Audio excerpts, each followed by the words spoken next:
So we are ready to sew Amish Flower Power from Summer Dreams. The fabrics you will need will be a triangle of fabric 1. You will need strips of fabric 2, strips of fabric 3, strips of fabric 4, and fabric 5. You will need a square of fabric 6, plus you will need your backing fabric. For the appliques, you're going to need a square of fabric 5, or if you opted to do the digital cutting files, you'll need your fabric 5 pre-cut appliques. You will need a square of fabric 3 for another applique. And again, if you're going to use the pre-cuts, you will need your pre-cut fabric 3 appliques ready to go. Optional but nice is wool batting.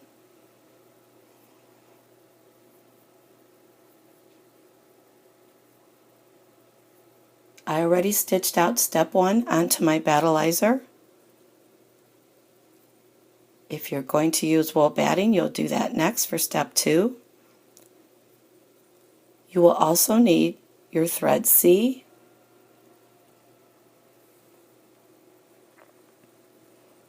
your thread B, your thread F with a bobbin, and your wash away thread.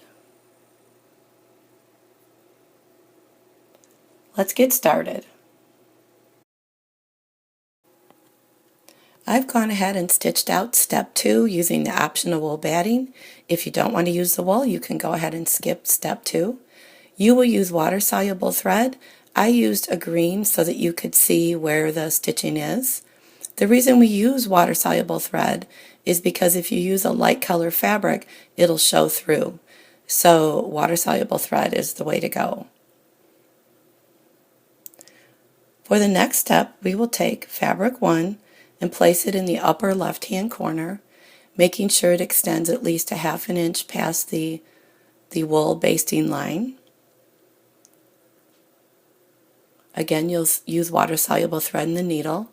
And a good tip, if you're using wool batting, raise the height of your presser foot as much as you can on your machine. And that way it'll keep the foot from pushing the fabric around.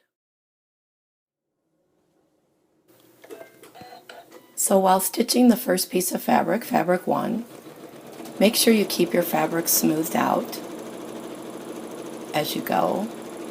Even though the height of the foot has been raised, it's good to kind of keep an eye on your fabric and keep it smooth. The foot still might want to push the fabric around just a bit. So for step 4, we will take our thread C, put it in the needle only, and we're going to go ahead and stitch out the placement stitches onto fabric 1.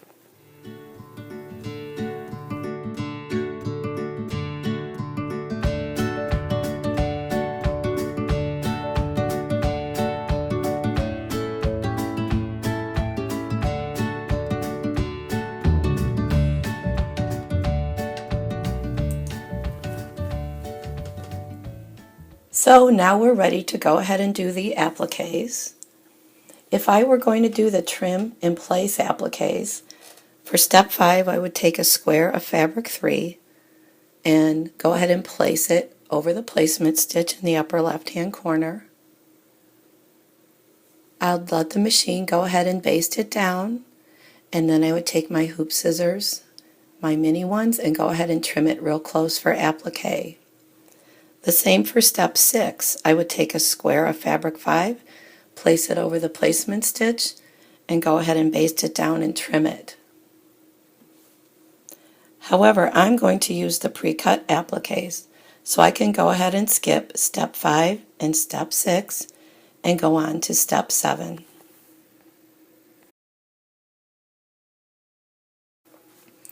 We're ready to go ahead and stitch out step 7. So I've taken my pre-cut applique pieces from my digital cutting files, and I've sprayed a little temporary spray adhesive on the back of each of them so that they will stick to my placement stitches. I love to do this step standing up, looking directly over my placement stitches. That way I get the best view and can make sure when I place them that no stitches are sticking out past the applique. The appliques are cut just a little bit bigger than your placement stitches, so you want them to totally cover your placement stitches. And our appliques were pre-treated with Material Magic. We just went ahead and followed the manufacturer's instructions. So now we're ready to stitch out step 7. We'll continue with the same thread and get our appliques stitched down.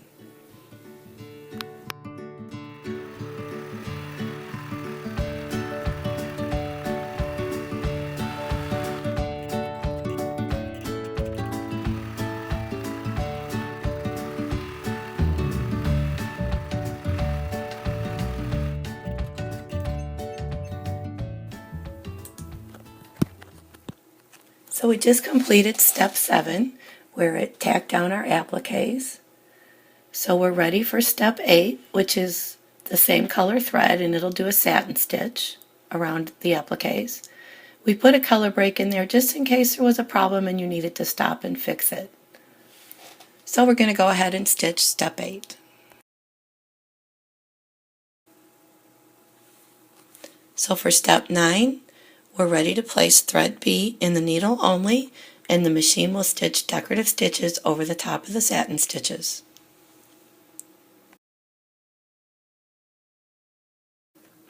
We just finished step 9 where we did the decorative stitches over the top of the satin stitches. The next step is step 10, but before I do it, I'm going to go ahead and trim my excess fabric right here to maybe like a scant 1/4 inch. Something like that. And then step 10 is next, and step 10 is when we reestablish the stitching lines that were on top the battleizer. It'll place it over the wool. So if you're not using wool, you can go ahead and skip step 10. I am, so I'm going to go ahead and stitch out step 10, and we'll be right back when that's finished.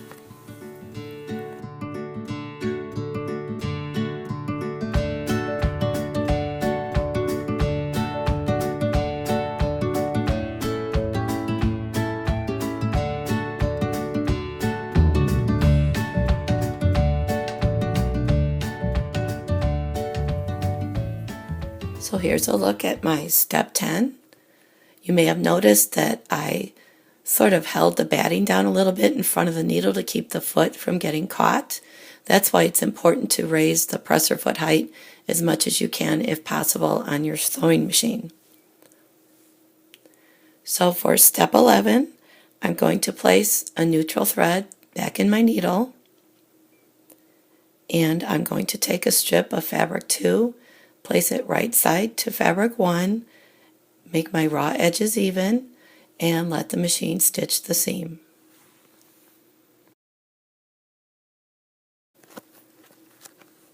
So we're ready to do step 12. You can see my seam is complete. So I'm going to flip fabric 2 right side up, smooth it out, and hold it nice and taut as the machine stitches the seam or stitches the tack down.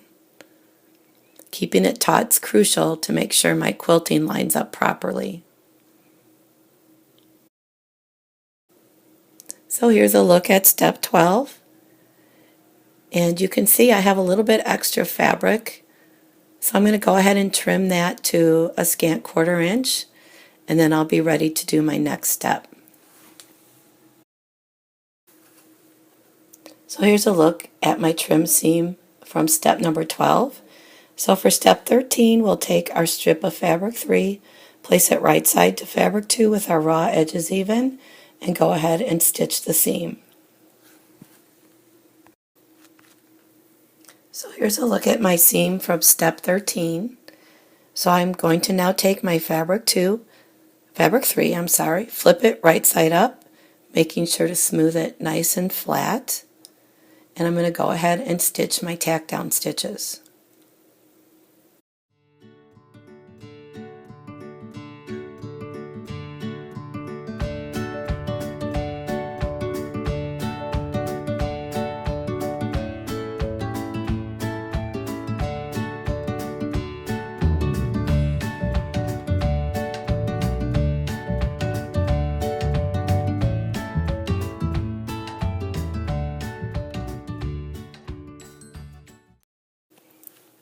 So here's my seam or my tack down from step 14. And I do not need to trim this because I don't have a lot of excess seam allowance. So for step 15, I'll take my strip of fabric 4, place it right side to the last fabric with my raw edges even, and using the same thread, go ahead and stitch the seam. Step 16 is next. I'll flip my fabric 4 right side up, smooth it out nice and taut, and go ahead and stitch the tack down stitch. So on this one, I'm absolutely fine with the trimming. I don't need to trim off any extra fabric. If you do, go ahead and trim it to a scant 1/4 inch. Step 17 is next, and we'll place a strip of fabric 5 right side to fabric 4 with the raw edges even and stitch the seam.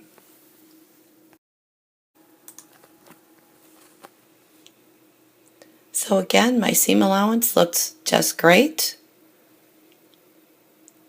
So now I'm going to go ahead and flip fabric 5 right side up, smooth it out, and stitch the tack down. So again, my seam allowance looks fine, so I'm going to go ahead and leave it. For step 19, we will take our second piece of fabric 2, place it right side to fabric 5 with the raw edges even, and go ahead and let your machine stitch the seam. So step 20 is to take your fabric 2, flip it right side up, smooth it out nice and flat, and go ahead and stitch the tack down. Step 21, we had you take a square of fabric 6, cut it in half to make 2 triangles, and then you'll take your triangle of fabric 6, place it next to fabric 2 with your raw edges even, and stitch the seam. Step 22 is next. We will flip fabric 6 right side up and smooth it out. We'll place water-soluble thread in the needle only, and the machine is going to go ahead and stitch a tack down.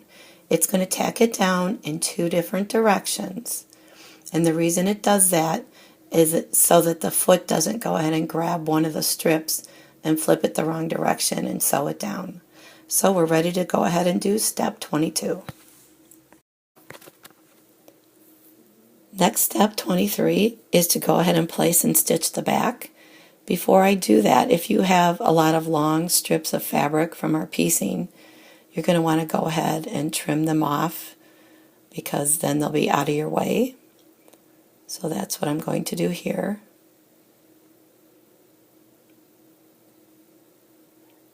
Leave about a 1/2 inch on the outside edge. That's a good amount of fabric to work with. So then I'll go ahead and take my block back. I'll turn my hoop over and place the fabric for the block back, centering it over the embroidery. I'm going to keep water-soluble thread in the needle, and the machine will go ahead and baste the back on.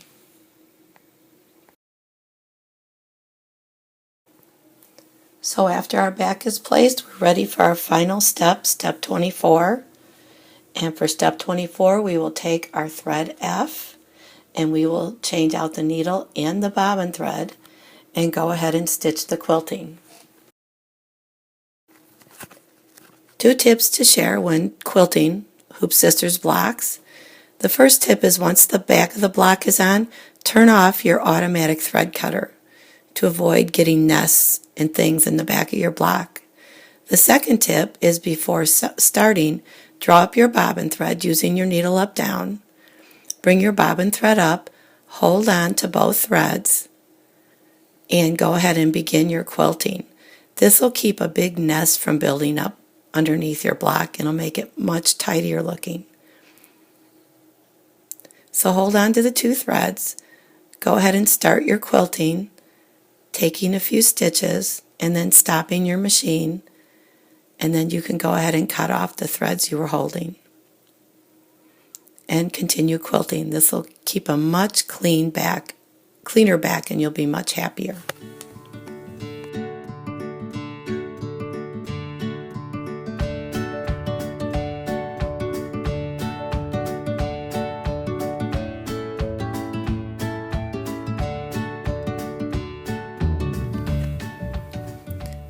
So here's a look at our block once the quilting's finished. And because our automatic thread cutter is off, we have to go ahead and trim up a few threads. So we'll do that using our mini hoop scissors. And once we get all the threads trimmed on the front and the back, we go ahead and take it over to the cutting table and trim our block up.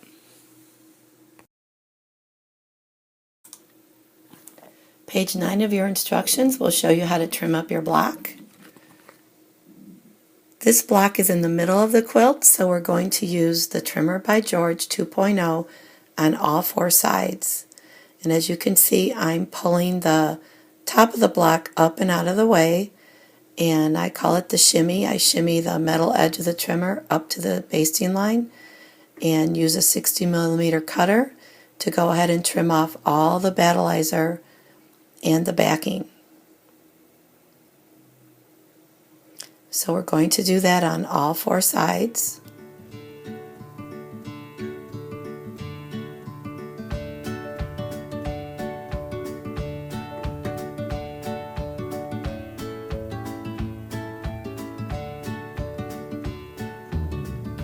You want to be sure we have absolutely no fabric sticking out.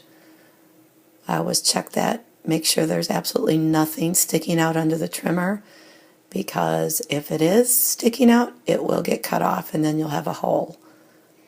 So once we have all 4 sides, the battleizer and the backing trimmed off, we turn the trimmer over and we line up our basting stitch on the outside of the block with the 1/4 inch line on the other side of the trimmer. So then we'll go around all 4 sides, trimming off all the excess fabric.